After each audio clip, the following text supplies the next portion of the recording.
Okay, what we're going to go over right now are political parties in the United States. A political party is really just a group that wants to win elections. So they have the goal of gaining power in office. And we have two major political parties, and most people in the electorate, most voters, do identify with one of those. So what they do, four basic things they do. The first and most important is that they nominate candidates for us. So they can weed through a whole bunch of potential candidates and give us the candidates from the party. And that makes it a lot easier on the voter. And so here you have a bumper sticker for Romney Ryan in 2012. Those were the candidates nominated, put forth by the Republican Party in 2012. They also inform and activate us.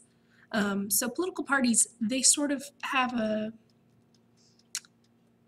they set the agenda. They tell you what, if they win office, they're going to focus on, what kind of policies they're going to promote, what kind of laws they might institute, and then that gets you, the voter, hopefully excited, on board. You go out and vote for that party, or maybe you go out and vote against that party, but they largely set the agenda and keep the focus for the American public. And then once in office, the parties govern. So here you have the 112th Congress, and you can see that it is a tight squeeze in the Senate with Democratic control, and a few more seats were picked up for the 113th Congress. And in the House, the Republicans control the House of Representatives. So those parties and those party allegiances can affect what the government does and how the government operates. And then finally, the party that didn't win office, that lost the election, serves an important function, to remind the people in office they are accountable, and to give us, the voters, a way to throw out those rascals. So here you have a bumper sticker for Wendy Davis, and suggesting out with Perry and with Wendy. Okay, and here are the symbols for the parties. Red is generally the color for the Republican Party, with the elephant being its symbol, and the donkey would be the symbol of the Democratic Party, and blue would be the color. So when you see these symbols, we're often referring to the Republican or Democratic parties. And this would be a good time to note that when we talk about like the democratic form of government, where people have power, or the Republican form of government, where you elect representatives. Those two kinds of government, when we say Democratic or Republican, we use a lowercase d or r. But when we're talking about the parties, capital R. Okay, so when we think of the party, we think of the party in three arenas. I have three-headed giant here, but three arenas. There's the party in the electorate. So that is referring to the arena where voters are, and where voters are making their decisions, and where political parties are trying to persuade you to make your decision to join that party, or at least support one of its candidates. So here you have from 2008, the party platforms put forth at the national conventions. So you can see what each party is offering you, what sorts of benefits or policy they hope to deliver when they have won your vote and won office. Then you have the party as an organization, and this is the part where, well, it's largely behind the scenes. So you probably aren't as familiar with these two figures, but these are the chairpersons for the Republican National Committee and the Democratic National Committee. So on the left you have Debbie Wasserman Schultz. She's the chairperson for the Democratic National Committee, and Reince Priebus for the Republican. And they operate, the day-to-day activities of the party in between elections, and a lot of that can be fundraising. And then the party in government refers to which party has power and then what they're doing with that power. Here you have an image of Nancy Pelosi handing off the gavel to John Boehner in 2010. So she was the Speaker of the House, but when the Democrats lost their majority, the Republicans gained the majority, and the Republicans had chosen John Boehner to be the Speaker of the House. Okay. Now, when we look at our political parties in history, primarily two. There's always been two. Now, it hasn't always been the same two, but we see two dominant parties. However, there will be these periods of time where one of the parties dominates. and they seem to win election after election. So we would call that time period, or where one party is dominant over the other, a party era. And often those party eras come to an end with a critical election. So critical election is an election where coalitions in the current two major parties seem to break down and realign, and almost a new party or two new parties form out of this realignment of coalitions. These critical elections tend to happen, when there's some sort of national trauma, some sort of major event like the Civil War or the Great Depression. Also related to this is the term party realignment, and this is what happens when there's a critical election. Party realignment is when the coalitions in one party or both break down and then reform or realign, and you see a new party born. So here, and I'm not going to go through them, you just see some of the party eras. What I wanted to focus on was the New Deal coalition. So if you look just at the 1932 election, you're going to see that probably is a reflection of the Great Depression. The first presidential election after the Great Depression happens. So in this New Deal coalition, what happened was the Democratic Party, more as we know it today, was born. And FDR was able to bring in a lot of different interests together into the Democratic Party. He brought in some Southerners, he brought in the poor, he brought in people from urban areas, he brought in Catholics, he brought in Jews, he brought in African Americans. So often the Democratic Party is described as a coalition because of the various interests in that party.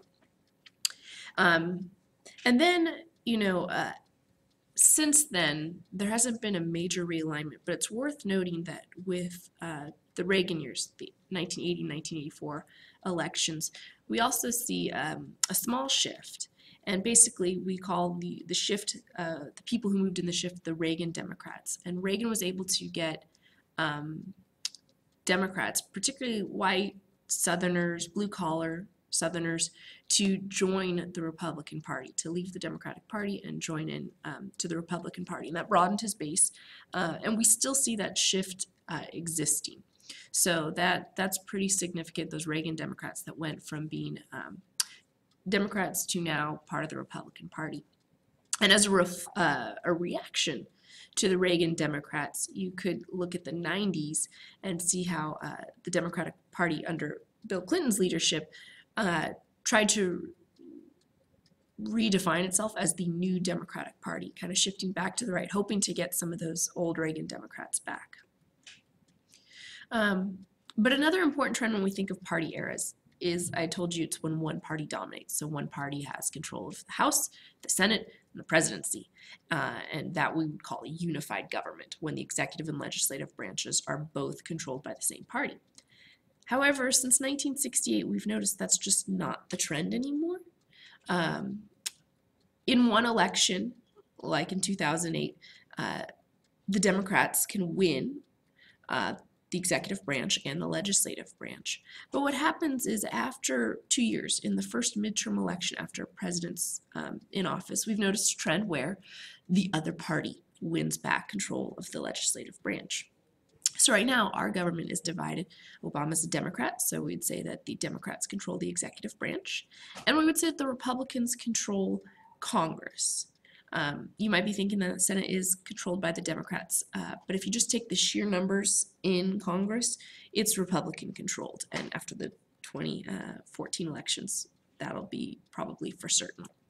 Anyhow, but since 1968, we've generally seen a Republican president and a democratically controlled Congress. And that era of divided government has left many of us wondering, does that affect the policies that are being produced? Is that creating more gridlock? And then why do we end up with this divided government? How come we are ending up with one branch controlled by a party and then another branch controlled by a different party? These are topics we can discuss in class. Oh, and finally, party de-alignment. This is a new trend of people leaving the party. So we call it party de-alignment. It's the folks that you hear often saying, I'm an independent.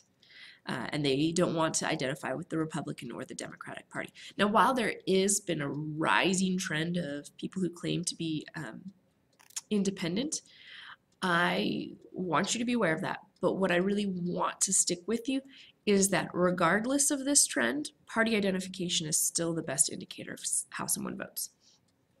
So whatever party they've identified with in the past, or whatever party they seem to identify with now, is the best predictor of who they're going to vote for. And that's still very significant. Okay, so political parties in this country are generally weak. I'll talk about the national party structure, and hopefully you'll see at the end why I would say it's weak. There's a national convention every 4 years to nominate the president, and at that same time they also roll out their party platform. But that's once every 4 years, and it only comes up with the presidential candidate, who's more of a personality than an embodiment of a party.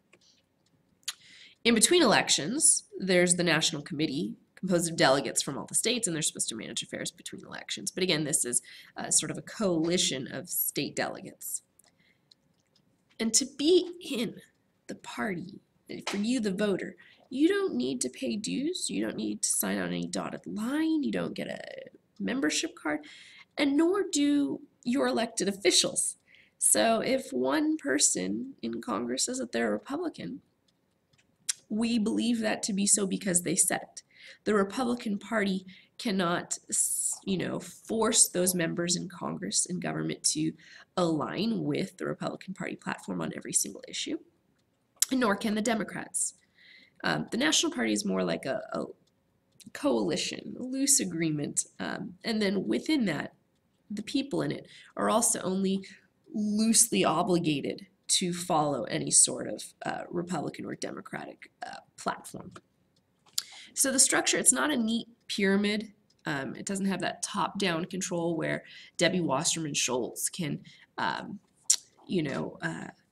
kick another Democratic candidate out of the party and say, we're completely abandoning you, you're not going to get any support. I mean, they can withhold funds, but that person can still run on the Democratic ticket. So, and now why, if we try to figure out constitutionally why there hasn't been a national party, probably comes down to the fact that states run elections. So the party organizations are operating at the state level. All elections and voter eligibility have traditionally been left to the state. It's only with major constitutional amendments in the Voting Rights Act that the federal government has come in and put any sort of obligations on the states. So the states run the elections, and they also run the primaries. Now there's no mention of primaries in the Constitution because there's no mention of parties. So the parties are going to have to determine for themselves within their state how they will pick their nominees, how they will pick their candidates to put forth in the general election. We're going to do primaries and the different kinds of primaries at a later date. So the state parties conduct their own primary elections. They have to do that in the state following state law. And the candidates at the state level could seek out money from the RNC and the DNC, and they are often sending money to those state parties to sidestep some of the federal spending limits. And again, this topic, campaign finance, we're going to talk more in detail later. So we're going to kind of close here with third parties. We have third parties. They don't tend to win very many offices, but they've still been enduring over time. So you have ideological parties. Ideological parties are the ones with a coherent set of beliefs. These are the most enduring because they're based on a coherent set of beliefs, and those don't necessarily change with new circumstances. Then you have economic protest parties. These are often a reflection of some sort of economic crisis like the Greenback Party. Your single issue parties are probably the shortest lived ones, like the Abolition Party, sorry, not abolition, I have the Prohibition Party here, the Prohibition Party, and then once that issue is addressed or is no longer an issue, the party no longer has a purpose, so it's rather short-lived. And then finally you have the splinter party. This is when a group breaks off from one of the major parties. and often has to do with someone who's charismatic, maybe a presidential leader of sorts that breaks away from the party